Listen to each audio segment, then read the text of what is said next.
very much for inviting me here today. It's a bit of a surprise to be invited and to talk about English education, especially as I'm not in England anymore. My journey in Australian education is just scratching the surface in Queensland. I've been here roughly 3 years, and my career path has changed considerably to the one which I left back in the UK. My work with disengaged children is in its infancy itself, having only worked with YOS in Everton Park for the last 12 months. But it has been one interesting ride and one which is a huge challenge. I'll start with where I came from and some of the issues that arise within English education, some of the changes in historical perspectives that I've witnessed. And the interesting thing about some of these is it's a bit like Groundhog Day, because it seems you in Queensland and in Australia are starting to experience some of those changes yourself with the advent of the national curriculum, NAPLAN testings, the new website that's just opened up. It's all becoming very interesting, and it's something I've experienced a little bit before, and it's interesting to see how it now unwraps here in a different culture. So, Every Child Matters is a white paper which came about through some quite extreme and horrible events. Back in 2000, a young girl called Victoria Klimbe was viciously beaten, tortured and killed by her parents, actually by her uncle and aunt.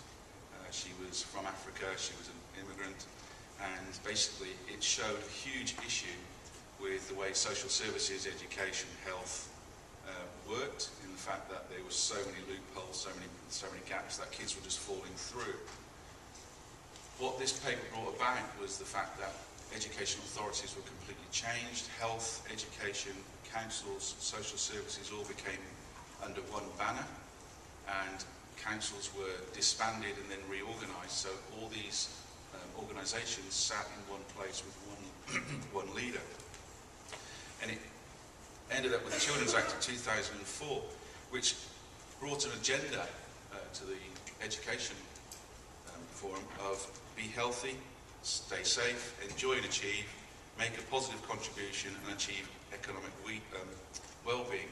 This was something all agencies had to deliver for children, and it became, as schools were at the forefront of that, every school in the country had to actually deliver on this. Then we come to the actual national curriculum itself, which has been in place now since the early 1990s. Obviously, you're now about to go down that road in looking at the national curriculum itself. It's an interesting one. I, for one, believe it was a good move. It brought schools into line with each other. It brought consistency and continuity, not just across schools, but across the transition from primary to secondary. It gave a much more stable framework of assessment, but it also started teachers talking to each other. And that was the biggest thing for me, was that schools in the UK started to communicate with other schools. And now we're all teaching the same thing in different ways. You're now assessing against a set outcomes agenda. So you needed that discussion to see what other people were doing. It started off with national testing. There were 3 lots of national testing, 7, 9 and 11 I think it was. We've now had a number of reviews. It's refined. It's been changed considerably in the last sort of 16, 17 years. The latest review in 2008 brought about quite some significant changes in how tight the curriculum was. It's allowed a lot more movement, a lot more flexibility for schools to deliver curriculums which are far more related to their student body, their cohort, whereas before it was argued that it was rather tight and it suited some schools and not others. It suited some kids and not others, so you had kids disengaged from education who that wasn't the right curriculum for them. We're now down to just one national test in the child's life at the age of 10, at the end of primary school before they're going to secondary education, which in the UK starts at year 7.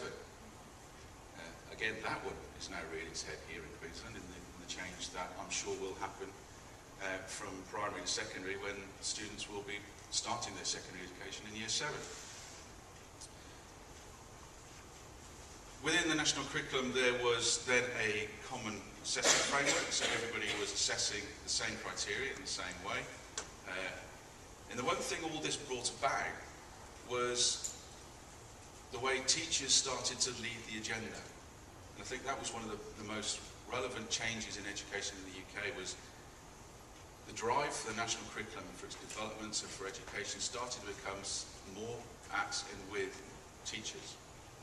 There's been a great movement for teachers to do research in school and then share it through a variety of means, one of which is the government website.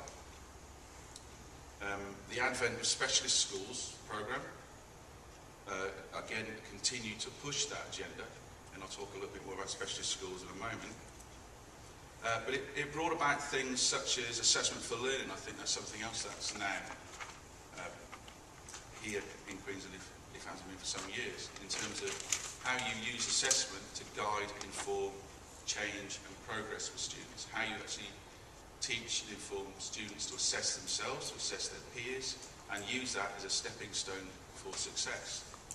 If kids understand where they are and where they've got to get to and how they've got to get there, it becomes far more relevant for them. If they're just being spoken at all the time and talked to, wouldn't you turn off? It's about engaging students in the learning process itself, and I think one of the things the UK has started to work on and move towards is actually school is starting to be student-driven. It's starting to be far more a place where students have a voice in what their education is going to be. And one of the programs I was involved with in my last school set about that as one of its principles, and I'll talk more about that one a bit later. So, specialist schools. I was very fortunate to be a vice principal at a specialist sports college. This was an initiative brought about in the early 2004, I think.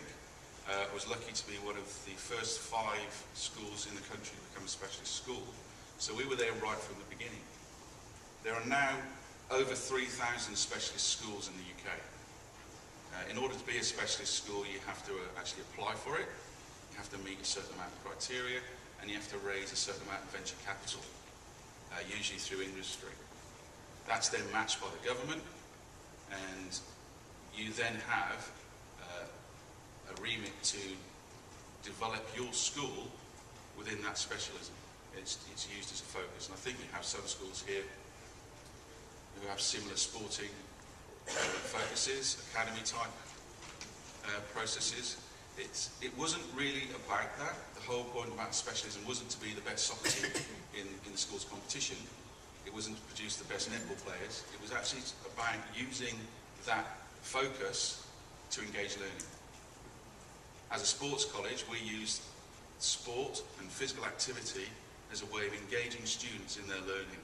And a lot of what happened, I'll talk about a little later in my experiences, but it was about finding something that was the hook for them, and looking at your cohort and finding out what was right for them. There was a number, I think there was 10 specialisms you could have chosen, ranging from arts, languages, business, engineering, humanities, technology, science, music, and maths and computing. And you could become either a specialist school or a dual specialism. You could pick 2. The funding that came from that was fantastic. And it made a big difference, as does funding in any education establishment, to what you could do. But the funding had to be matched against key results you said you were going to achieve. And then that was the big thing back then, trying to get those results.